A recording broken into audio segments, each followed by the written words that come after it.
Vaginal hygiene इतना important क्यों है? अगर वजाइनल हाइजीन मेंटेन नहीं होता है तो फीमेल्स प्रोन हो जाती हैं यूरिनरी ट्रैक्ट इन्फेक्शन और एसटीडीज के प्रति। क्या स्टेप्स हैं जो कि आपको लेने चाहिए वजाइनल हाइजीन को मेंटेन करने के लिए, उसके बारे में बात कर लेते हैं।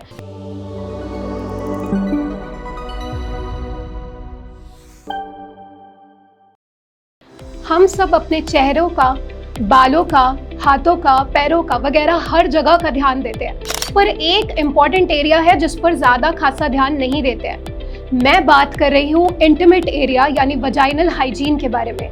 नमस्कार दोस्तों, मैं डॉक्टर नेहा तिवारी स्वागत करती हूँ आप सभी का हमारे चैनल सीड फिट पर। और आज इस वीडियो में हम बात करने वाले हैं कि वजाइनल हाइजीन इतना इम्पॉर्टेंट क्यों है और आप कैसे उसे मेंटेन कर सकते हैं। वजाइनल हाइजीन का साफ मतलब होता है कि अपने इंटीमेट यानी वजाइनल एरिया का क्लीनलीनेस एंड हेल्थ को मेंटेन रखना। ये इसलिए ज़रूरी है क्योंकि अगर वजाइनल हाइजीन मेंटेन नहीं होता है तो फीमेल्स प्रोन हो जाती हैं यूरिनरी ट्रैक्ट इन्फेक्शन और एसटीडीज के प्रति। तो जितना ज़्यादा हाइजीन मेंटेन रहेगा वो अपने आप को तरह तरह के इन्फेक्शन से प्रोटेक्ट करके रख सकती हैं, प्लस वो अपने आप को किसी भी तरह के डिस्कम्फर्ट लाइक इचिंग, बर्निंग, इन सब से भी प्रोटेक्ट करके रख सकती है।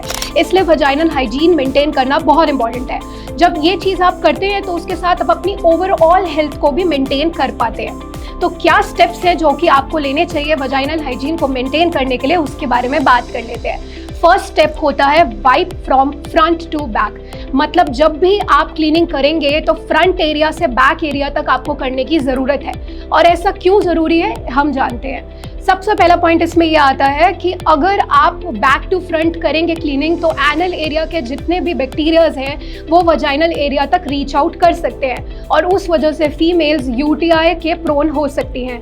बैक टू बैक इन्फेक्शन होने की वजह से कॉम्प्लिकेशन भी क्रिएट हो सकता है और वो फीमेल या तो सिस्टाइटिस यानी ब्लैडर इन्फेक्शन या फिर किडनी में पाइलोनेफ्राइटिस तक के कॉम्प्लिकेशन को डील कर सकती हैं। इसलिए उस चीज़ से प्रोटेक्ट करने के लिए हमेशा फ्रंट टू बैक आपको वाइप ऑफ करना है और यूज करेंगे एक अनसेंटेड माइल्ड टॉयलेट पेपर इस काम को करने के लिए। सेकेंड चीज जो आपको ध्यान देनी है वो है वियर ब्रीदेबल क्लोथिंग। सिंपल सा मतलब है कि अगर बहुत ज़्यादा टाइट क्लोथिंग रहेगा या फिर लूज फिटेड या कॉटन पैंटीज़ का आप इस्तेमाल नहीं करेंगे तो सबसे पहली प्रॉब्लम ये आ सकती है कि उस पर्टिकुलर एरिया में मॉइस्चर डेवलप होता रहेगा। जितना ज़्यादा मॉइस्चर डेवलप होता है उतना ज़्यादा वो ब्रीडिंग ग्राउंड की तरह काम करता है बैक्टीरियाज के लिए। तो इसीलिए फीमेल और ज़्यादा प्रोन हो जाती हैं फंगल इन्फेक्शंस की ओर, बैक्टीरियल वजनेसिस की ओर या फिर यीस्ट इन्फेक्शन की ओर। इसीलिए हमेशा लूज फिटिंग और ब्रीदेबल क्लोथिंग आपको इस्तेमाल करनी है एंड हमेशा चेंज करना है अपने अंडरगारमेंट्स को, स्पेशली पीरियड्स में एंड आफ्टर एक्सरसाइज।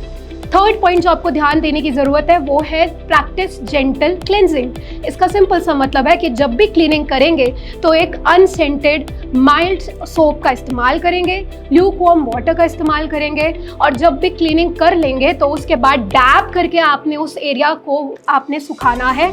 उसको आपने रब नहीं करना है क्योंकि फ्रिक्शन की वजह से आप उधर के एरिया पे डैमेज क्रिएट कर सकते हैं। इसलिए जितना भी एक्सटर्नल जेनिटेलियर एरिया है उसको आप डैब करके ही वाइप ऑफ करेंगे। फोर्थ, आपको ध्यान देने की ज़रूरत है कि जब भी पीरियड्स हैं तो टैम्पन्स यूज़ करती हैं या फिर पैड्स यूज़ करती हैं, आपको वो 4 आवरली और 6 आवरली इस बीच में चेंज करना है क्योंकि जितने लंबे समय तक आप उनका इस्तेमाल करेंगे आप उतना प्रोन होंगे इन्फेक्शन के लिए। इसलिए उसको चेंज करते रहना है। अलॉन्ग विद दैट उसके साथ आपको अपने अंडरगारमेंट्स को भी चेंज करना है। एंड लास्ट पॉइंट जो आपको ध्यान देने की ज़रूरत है वो है बहुत ज़्यादा सेंटेड प्रोडक्ट्स का इस्तेमाल नहीं करना है। कोशिश कीजिए कि ल्यूकवार्म वाटर का इस्तेमाल करें, अनसेंटेड माइल्ड टॉयलेट पेपर का इस्तेमाल करें। Every time new toilet paper का यूज़ करना है, लेकिन बहुत ज़्यादा अलग अलग तरह की क्रीम्स या सोप जो कि सेंटेड हैं उनको आपने अवॉइड करना है क्योंकि ये वैसे बहुत फैसिनेटिंग लगता है बट क्योंकि इसमें केमिकल होता है तो वो आपके एक्सटर्नल जेनिटेलियर एरिया को और ज़्यादा ट्रबल क्रिएट कर सकता है। तो ये कुछ पॉइंट्स हैं जिन पर आपको ध्यान देने की ज़रूरत है अपने वजाइनल हाइजीन को मेंटेन करने के लिए क्योंकि journal of obstetrics and gynaecology की छपी एक रिपोर्ट साफ बताती है कि अगर वजाइनल एरिया की क्लीनलीनेस एंड हेल्थ को मेंटेन नहीं किया गया तो ओवर हेल्थ तो खराब होती ही है। Along with that female prone हो जाती है different type of vaginal infections के प्रति जैसे कि यीस्ट इन्फेक्शन या बैक्टीरियल वेजिनोसिस। तो इन सब से दूर रखने के लिए आपको इन सारे स्टेप्स को इंक्लूड करने की ज़रूरत है। चाहे आपको डिफरेंट टिप्स देना हो जिससे कि आप अपने vaginal area and external genital area को क्लीन रख सकते हैं, या आपको और काफ़ी चीज़ों में सलाह देनी हो, सीडफिट हमेशा आपके साथ रहेगा। अगर आपको ये वीडियो पसंद आई है तो आप इसे लाइक कीजिए, शेयर कीजिए, सब्सक्राइब कीजिए और हमारे चैनल के साथ जुड़े रहिए इसी तरह की और बेटर इन्फॉर्मेशन के लिए। नमस्कार।